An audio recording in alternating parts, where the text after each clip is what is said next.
It's Mental Health Awareness Month at the CXM Experience. That's right, it's Monday. I'm Grad Khan, CXO, Chief Experience Officer at Sprinkler. And as always, I'm here with Neha, the Breath Yogi. And we're here to talk about mental health today. And we will be talking about mental health all through the month of May, which is Mental Health Awareness Month. So Neha, welcome. Thank you, Grad. How are you doing? How was your week? I'm good. I was shocked at how quickly last week went. I don't know. Really? It's been good. It's a good busy. There's lots going on. There's certainly it's an amazing time for digital transformation and customer experience management. Every single company in the world is changing the way they work. Every single company in the world is thinking about how they work with their customers, land great experiences.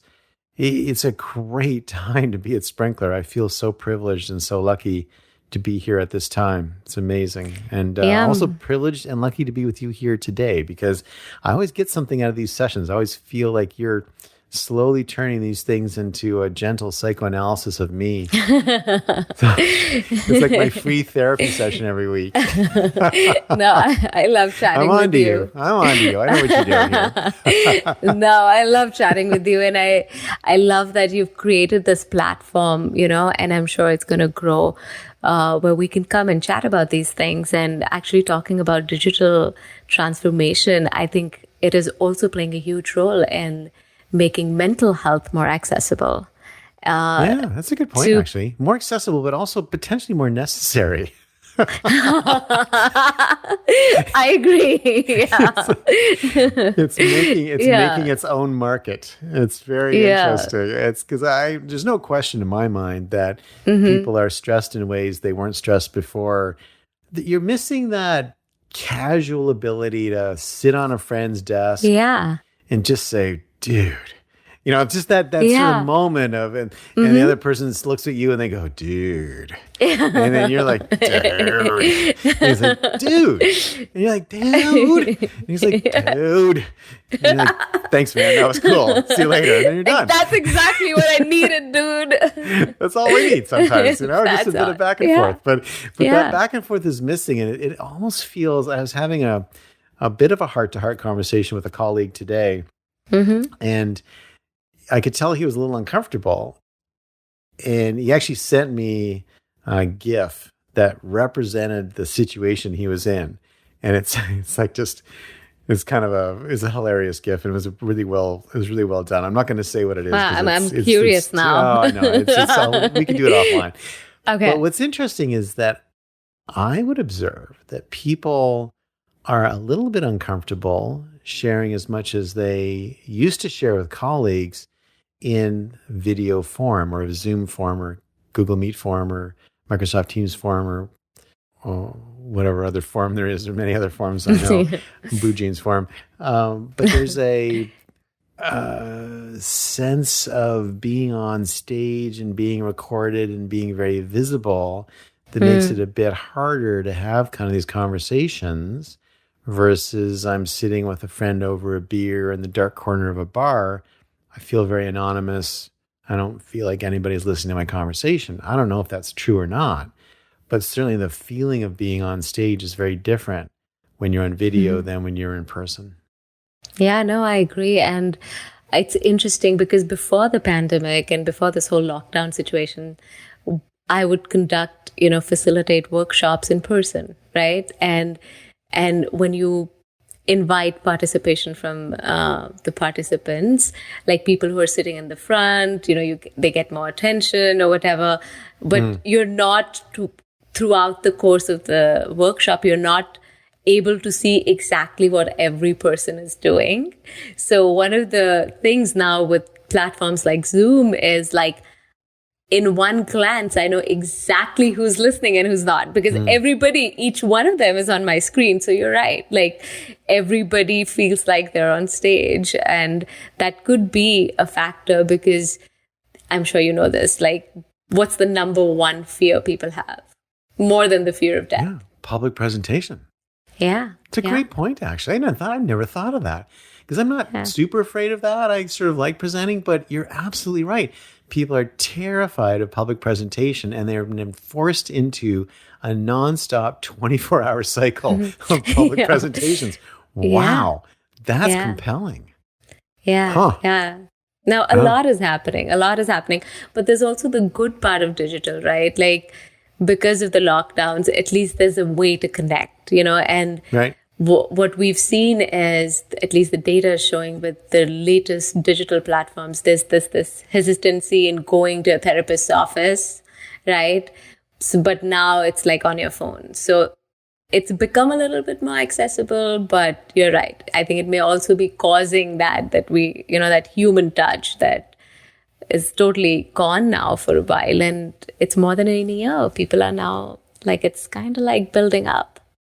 It's such a mixed bag. So I'll give you a quick story. So one of my colleagues, I've worked with her since I started at Sprinkler, is in India. And I just randomly sent her a note this morning saying, "Hey, are you okay?" And she wrote back saying her brother got COVID and now she's got it. Wow. And so I said, is there any way I can help? She said, we're okay. We're quarantining. We'll ride it out. I said, do you need food, et cetera? Do you need a hospital? She says, oh my God, don't send me to a hospital. Yeah. And I'm good on food. We're managing. But I have seen some of her posts, and a lot of her posts are around avoiding negativity. The news, I can only imagine what the news cycle is like in India right now. But the news cycle in India apparently is burning a lot of people out on its own. Yeah. Just the extreme negativity and some, pretty horrible images.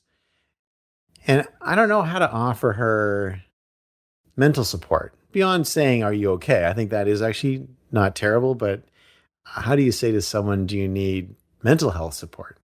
We're very good at offering physical help support. Hospital, I can drive you somewhere, I can get you food, I can get you, oxygen. Like those are things I can do. But it's hard to say, let me be a mental crutch for you. How do you do that? I suspect you come into that a lot. Yeah. How do you become people's mental crutch? So I wouldn't want to say, I don't see it as that. I don't want to become somebody's mental crunch. I want to empower them, right? Okay, and fair. And there are a few aspects to this. The first one that I totally live by and believe in is there's no one solution for everyone, right? Like the way you respond and the way you might respond to something, what works for you may not work for me, right? So I leave my notions at the door. I have a few strategies. So that's one thing. And the second thing is, I look at it as holistic health. And now the good thing is that there's so much data, there's so much scientific studies to kind of like point to that. And so with leaders, where I get a sense of, okay, this person may not be comfortable, I take a neuroscience type of approach. Okay. It's like, hey, now there's the latest and the greatest research in the field of neuroscience and leadership about how can you leverage the power of your brain to be more effective as a leader, to be more effective as a manager, as a person. So if it's a person who's not, like, especially people in leadership, there is this stigma. There's this underlying stigma of associating, if I'm not feeling mentally well, then I'm weak or I'm going to be judged for it. And I think one way of approaching that is, hey, let's talk about how to make sure your brain is in a peak performance state. And then you can educate them around that. But to talk to you about the situation that your friend is in, right? I think it's important to acknowledge that, hey, I'm sure, like, how you feeling? It's okay. I just want you to know that, it's something that all of us are experiencing. I can't imagine what you're going through. And then that sort of creates like a space for them to feel like you've normalized it, right? Like you want to make sure you come across as someone who doesn't see somebody who's having a mentally hard time as something that's not good. This issue of normalizing mental health, it's really tricky. It's really tricky. And let me talk about it for a second. And I'll use my own experiences as a bit of an example. And it'll be maybe a negative one and maybe a positive one. And it's interesting how we confront our own biases when we're dealing with this kind of stuff. So it was very popular. This may have been a Seattle thing, or I don't know if this is Seattle or national or US or global, but there was for a while, it was very popular to get, or not popular, but very accepted to get a tattoo that was a semicolon.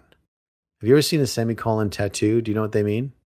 No, what did they mean? Oh, interesting. I actually can teach you something. Wow. This is a bit of a... Now you can teach me a lot. Now the tables are turned. I've never actually seen Really? a semicolon tattoo, but Well, I think you can probably teach me a lot of have. You things. just didn't know what you were looking at. So Oh, they're really? generally they're on the wrist, on the inside of the wrist. I don't remember if there was a particular hand it was supposed to be on, because sometimes these things even have a handedness to them. But let's just say it doesn't matter. It's on one of the inside wrists. It's always on the inside wrist. And I kind of feel like it's the left wrist because it was meant to be looked at. And it would be if you were to hold your hand with the palm not parallel to the ground, but perpendicular to the ground. The semicolon would be on the inside of your wrist, and the dot would be at the top, and the comma would be underneath it.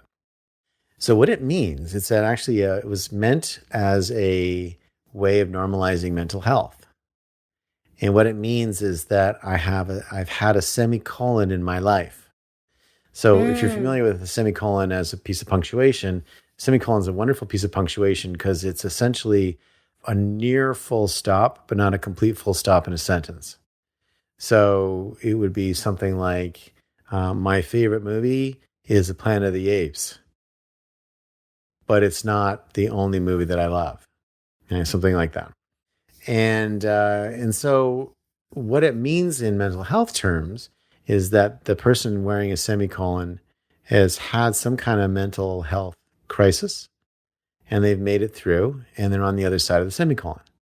And I thought it was a wonderful, actually, when I first heard about it, I loved it because it was, what a wonderful way to sort of describe it. My life's not ended. My story's still being written.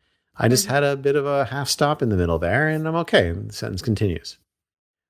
I was frequenting a business, and it was in the auto industry, and I was talking to the person who was helping me, and I looked down and I saw a semicolon on her wrist.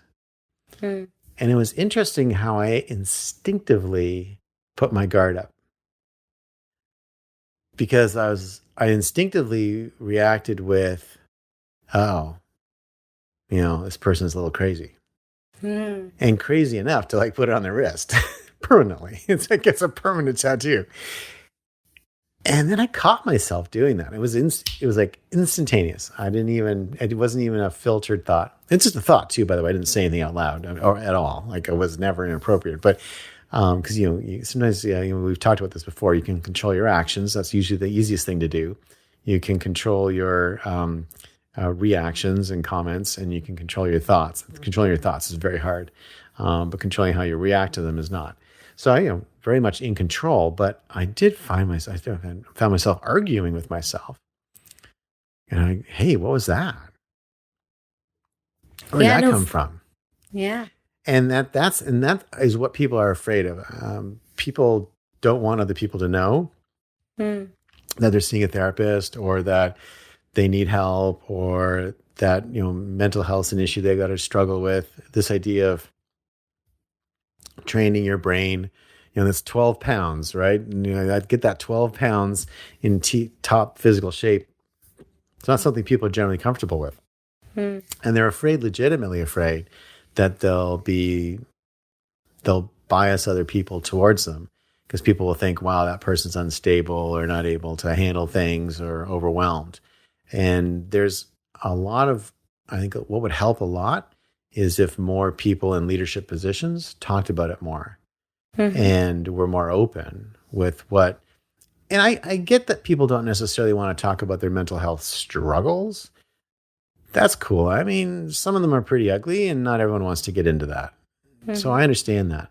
But that you're seeing a therapist or that you believe in therapy or that those are actually, I think, very positive things to share with people and can make people feel that if you're telling that story, then it's okay for them to tell that story. But I do ultimately think it is a leadership comment.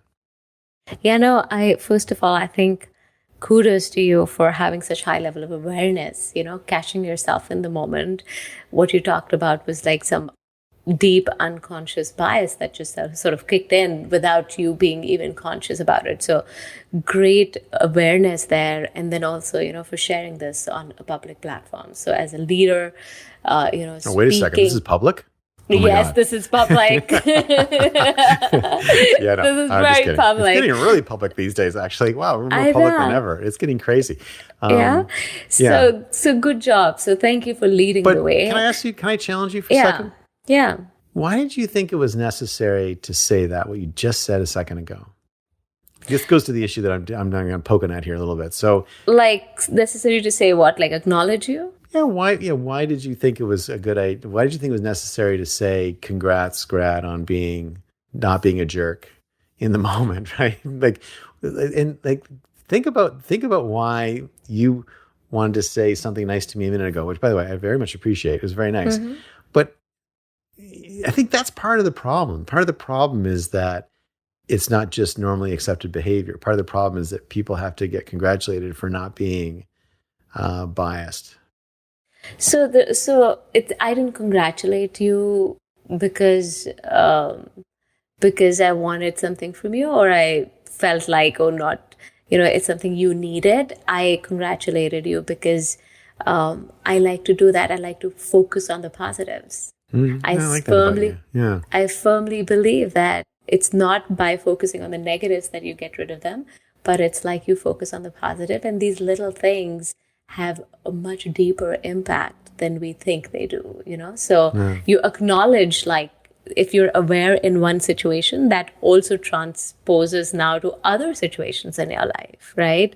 That this ability to be listening to that self. So you're actually experiencing life on two dimensions. You're hearing me and you're hearing yourself at any given point in time, which I think is really amazing. Not many people have that level of awareness. So, but to be fair, I go to therapy, and it certainly helps a lot. It's very interesting. My therapy story is an interesting one.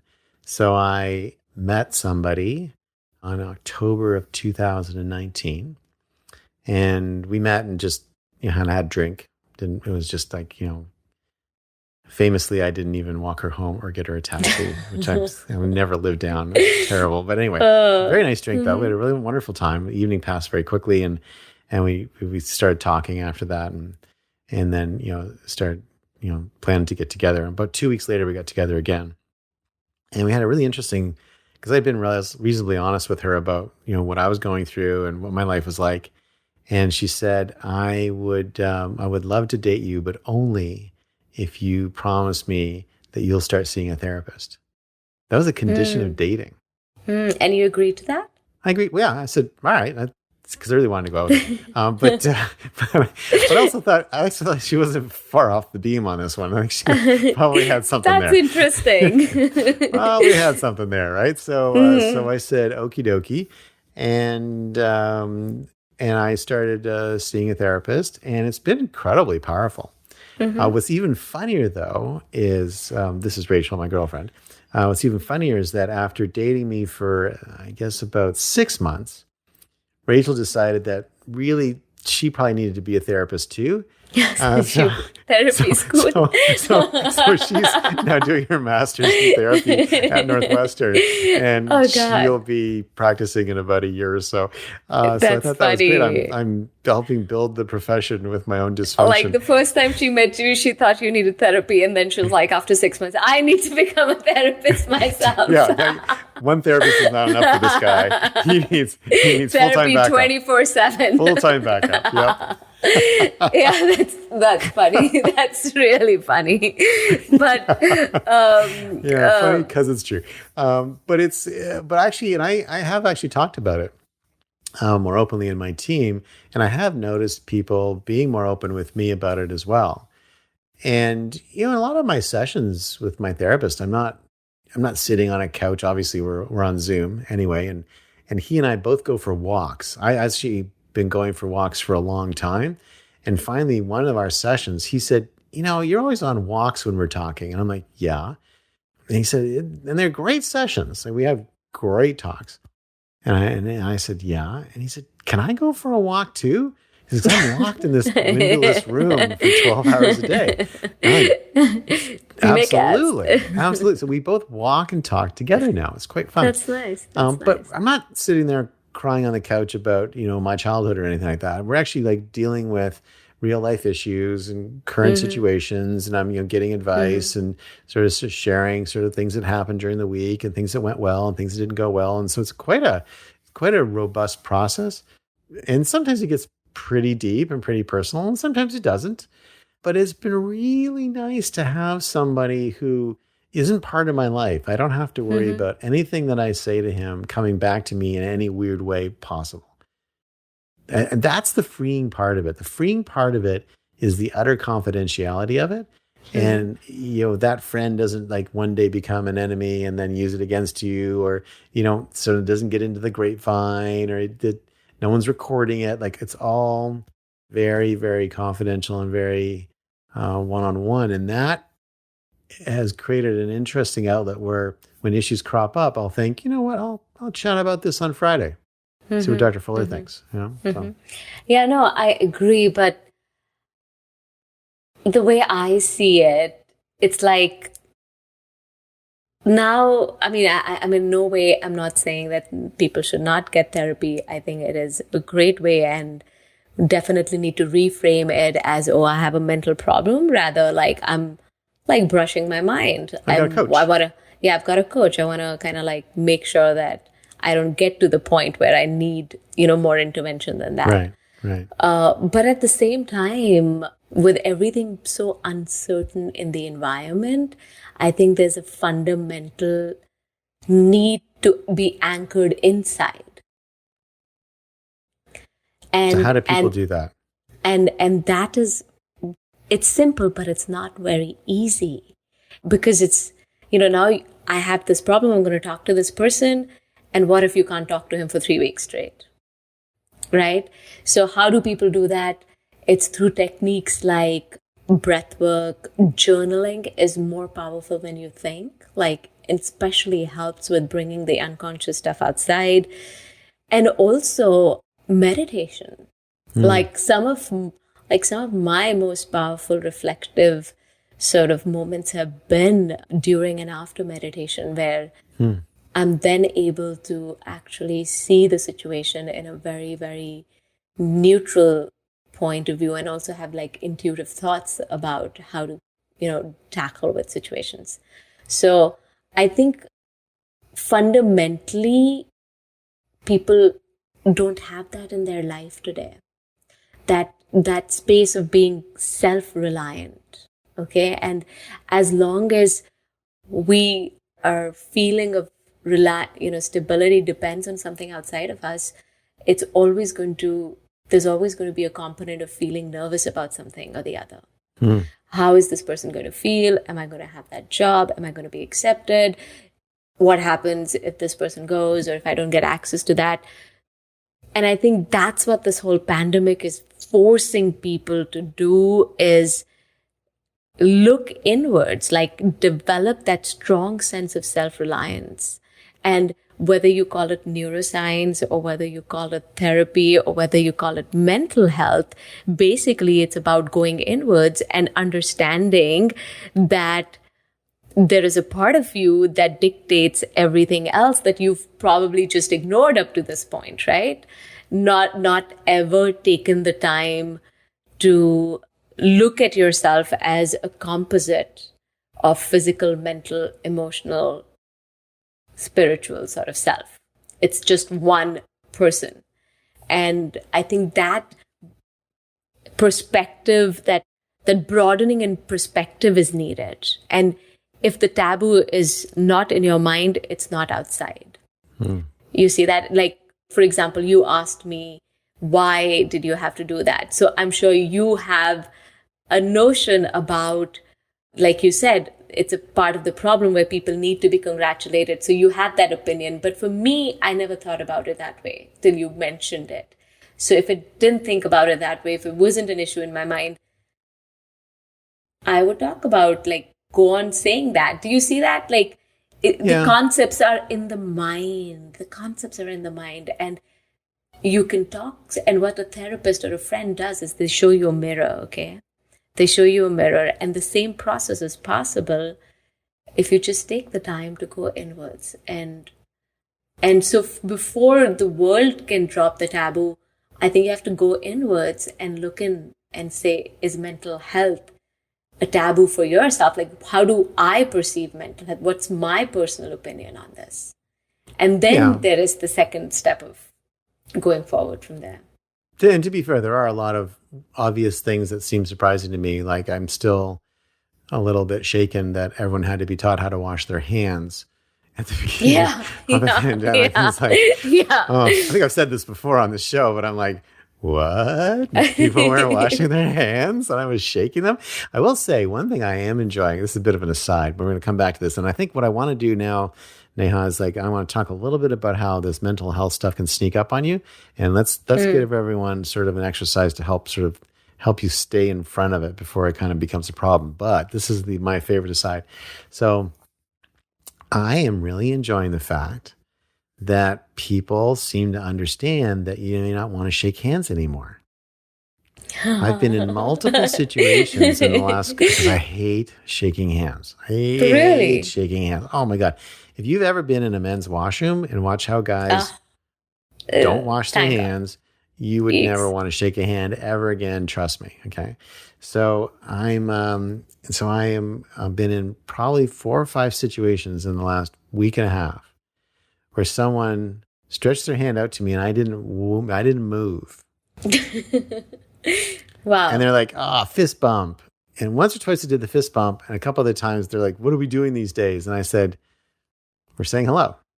We're saying hello. And it's okay, because if I did that a year and a half ago, it'd be like, what a jerk. And now everyone's like, okay, everyone's respecting boundaries in a new way that I've not seen ever before. I do think the Japanese figured this out a long time ago. The Japanese, the bowing, brilliant. I really wish that custom. I think across the Eastern, like even in India and like that, we this is our greeting, like namaste. We like bring our palms together. You know? So the Indians and Japanese figured it out. Everyone else, not so much. But I am really enjoying not touching everyone's filthy fingers anymore.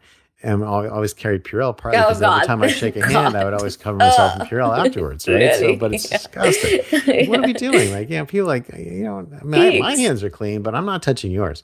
So anyway, I will say there is actually an etiquette rule that I followed my whole life, because women also often don't like shaking hands for 2 reasons. One is what I just said. Women are generally a lot cleaner than men. And number 2, a lot of men like to crush hands when they shake, and it's really hard on some women's hands because they may be more crushable. Not all, but some. Crushable. Well, just I like that word. smaller hands, right? Yeah. Mm-hmm. And so there is an etiquette rule that you don't extend your hand to a woman unless she's extended her hand first. Okay? I've been following that rule my whole business life. And it's amazing. If I don't extend my hand, what happens is the woman will look at me and she'll be waiting and she sees I'm not doing it. And a look of relief washes over her face of, thank God I don't have to shake this dirty ape's hand. Okay? and then we end up having a very good conversation and move on to do whatever we need to do, talk about business or whatever. And that to me is now, I think, extended to everybody. So I don't have to put my hand out anymore. But I do think that there does need to be an etiquette rule that somebody has to popularize, which I don't think you should be extending your hand unless the other person extends their hand. That's interesting. And I think if everyone stopped extending their hand, no one would extend their hand anymore. It'd all be over. That'd be the end of the handshake. And potentially that might be my mission. I want to end the handshake. That'd be Oh, great. Have like a yeah. handshake with a big X through it, and no more No handshake. handshakes. Yeah, that'd be my side hustle. Well, That'd be my you personal. You know, Grad, if that's all you wanted to mission. do, you could have just done that instead of unleashing the pandemic on us for I think we're gonna start. Hey, making it Randy, there. Randy, we're gonna start making no more handshake stickers. Like, well, Randy's our producer. I think we should do that. So what do you think, Randy? Do you wanna join the no handshake brigade? No handshake brigade. Yep, I'm in. I'm into the no. You're I'm sure. in. Okay, so Randy's in. Neha, you And in? I was always like, I was Always always in. fallen Excellent. in. Yes. Excellent. Okay, so I've got my first two accolades on this one. We're ready to start our crusade. It's great. All right, let's do now. Yeah. Let me switch gears a little bit to mental health. Of which after that last little section, many people may be questioning mine, and so. But the thing about mental health, and I'll speak again from personal experience, although this is not going to sound insane in terms of other people's experiences, is that it can often creep up on you. You know, you're often handling things, and you're handling things, and you're handling things, and you're handling things, and suddenly you're not handling things. And it's that moment where suddenly you break down, or things just overwhelm, or you just so there's a lot of work that can go into making sure that you can stay handling things. And these are the kinds of exercises that you talk about: breathing, meditation. These are the things that can help you maintain some mental discipline, or at least be more reflective of what's going on in your life and be able to get in front of it before it becomes a big problem. Because if you do have a complete breakdown, it can be very hard to recover from. It can cause a lot of damage, just like in physically. If you don't, exercise properly, and then you break your Achilles tendon because you haven't been stretching, it takes a long time to recover from that. It's just, and it's never really the same. If you'd stretched properly and done the work to kind of keep your Achilles tendon in shape, you'd be okay. But now when you have a tendon break, it's like a multi-year recovery, and there's pins involved, et cetera. So this is the same thing on the brain. I think the brain needs stretching. The brain needs that limbering exercise to keep it flexible and keep it ready to go. Yeah. Give it permission to get some downtime. So take us through something that you'd recommend would be a good stretching exercise for the brain. Yeah, there are many. And I don't know if you've ever done this, but I'm thinking because we're going to talk about mental health, all, 4 episodes, if you've ever solicited any questions from the audience around this, and I'd love to kind of get some input. Yeah. If you guys are listening, and if you have any questions or whatever, any experiences you want to share, do write in.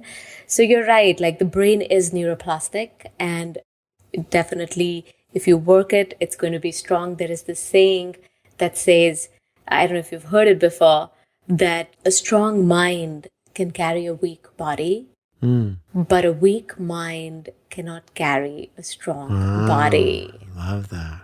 Yeah. That's so great. A strong mind can carry a weak body. So if you're mentally strong, no matter what situation in life, you can sail through it. And so it's very important. And I'm telling you, that's why it sounds interesting, breath yogi, but breath is like, I want to dumb it down, keep it simple. Breath is a tool that's very, very accessible. It's going to help you be mentally stronger. And now research is catching up. Now they have instruments to study it, which they did not have before. So I do what works for me is my daily breathwork exercises, my daily meditation practice, and I do reflection. I reflect. Like I spend quality time reflecting on the day and what happened and stuff like that. So why don't we try a breathing tool? And if for people who are listening, if you're really serious about becoming mentally stronger, take about 5 to 10 minutes a day to incorporate some sort of breath work in your day. And that will really help. It's scientifically speaking, stimulates the parasympathetic nervous system, and also energizes the brain. The brain is the most metabolically active organ of the body. Really? I didn't know that. It's the most metabolically active organ in the body. And that is why when you're stressed, the brain sort of, your decision-making capabilities really suffer. So when you do breath work, you are also feeding the brain, in the sense you're oxygenating it, right? More energy in every cell of your body. So let's do something called, I don't know if you've heard of this, humming breath. Humming breath? No, I don't think I know the humming breath. And by the way, is it my imagination? I'm prepared to accept that I may be going crazy here, but is there a dog barking in the background at your place, or is that in my brain? I think there is, like, somewhere outside, like in Someone like, outside? so, Okay. yeah, All right, good. yeah. Okay, I so I'm think not there going is. crazy yet. Okay. All right, not yet. Okay, I good. thought, All right. no, you're not going. But it's not. crazy But it's from- not inside your house. That's someone. No, a neighbor. Yeah, Wow. some like Wow. both my neighbors have really cute dogs, but the one on my right, her dog is more loud than the other dog. But yes, it's funny. Let your neighbor know that their dog made our podcast. Isn't your dog there with you too? Well, my dog's sleeping comfortably on the floor and being a very good dog right now. Hester's been very well behaved for the last half hour, so That's good. she's good. Okay.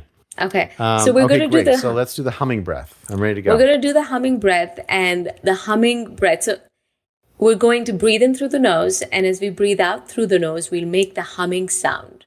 And you know how sound is a vibration, right?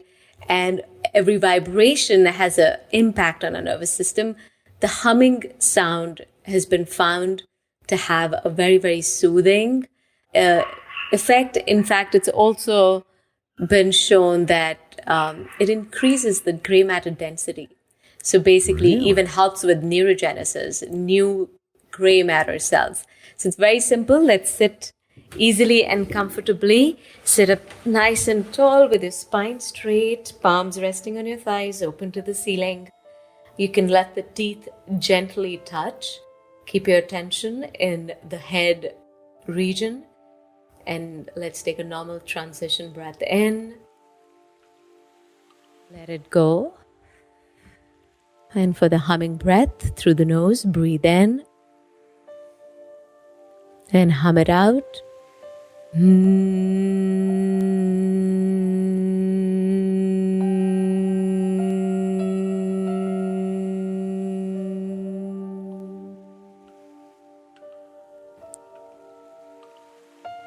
We'll do 5 more rounds.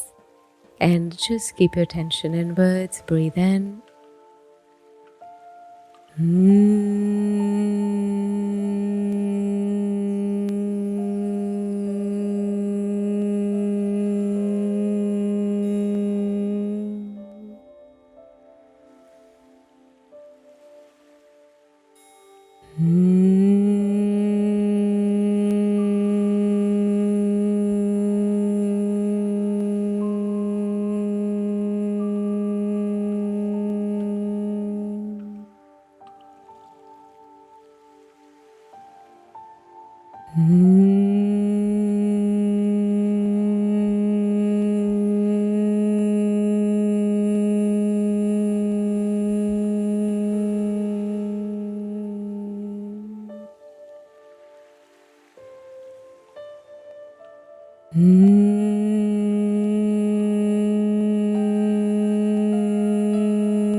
Relax. Continue to sit with your eyes closed. Bring your attention inwards. And just notice the impact of the breathing on the body and the mind. Notice maybe there's this gentle buzzing in the head, almost percolating down through your neck into your arms. Notice the mind may be feeling a little refreshed. And take a deep breath in. And as you breathe out, relax, and you can gently open the eyes. Wow, that's crazy. I've never done that before. That's amazing. It was just 5 breaths. Yeah, That was awesome. it's very refreshing. And It's very refreshing. You can do that in a couple of minutes. That's something else. Wow, Neha. Oh, you really are the breath yogi. yeah. Yeah, I love your Wow, that's response. awesome. That's awesome. Okay, that's great. Well, so you find, when do you use that in your life? When do you use the humming breath? What situations do you find yourself in where you think to yourself, time for some humming breath here? So first of all, if like when I'm in private, like I can't start doing hear this that. in the middle of a meeting, like It'd wait. be okay in an airport. You can pull it off in an airport. I think Yeah, it would keep in an people away airport from you you. can. Yeah. Yeah, no, it would keep your seat private. Like you wouldn't have to Yeah. worry about other people sitting next to you. It'd be good. Yeah. Just sit on a And plane doing that. yeah, I do it when I feel very tired and so tired that I can't do that coffee breath. And also when I feel angry, it really like if you ever You get feeling, angry? sometimes when that feeling of helplessness and you just need more patience, like this is a breath that can put you in the Zen mood if you're, losing patience a little bit. So that's when I tend to use it. So if I'm in a retail store and I'm serving you and you suddenly just slip into humming breath for a couple minutes, I know I've made some kind of terrible mistake. And you're just trying to keep Be like- yourself calm without ripping my head off. I like it. It's like a signal. I mean, next episode, I'm going to talk to you about something that a couples can do, before saying something when they're like, instead of saying something, nice. like a technique where they'll be like it's a signal between the two that, dude, like, calm down, better not say anything to me right now. And it's funny, we make fun of, when I was going through my teacher training, that if two people are in the same teacher training, that's what they do when they're about to have a fight or they're disagreeing with each other. Do you think it could have saved Bill and Melinda Gates? Well, I don't know. I couldn't have. I don't know. Anyway, I don't that was know. amazing. That was amazing, and it was a great conversation. I really enjoyed it. So I'm going to sign out now. Do you have any last words or thoughts? Yeah, I just want to say it's okay to not be okay sometimes. It's a part of life. Like heads and tails come together with a coin. Feeling low, depressed, sad is a part of life. It's okay to feel that way sometimes, but as long as you have some tools and you just start every day as a fresh day. So that's what I want to leave them with. Then hopefully next time we'll get a little bit deeper into more strategies. All right. Good. Well, my free therapy session for the week is now over. Thank you very much, Neha. It's wonderful. Thank you, Jugaad. So for the CXM experience, this has been Neha, the Breath Yogi, and I am GradCon CXO at Sprinkler, and we'll both see you next time.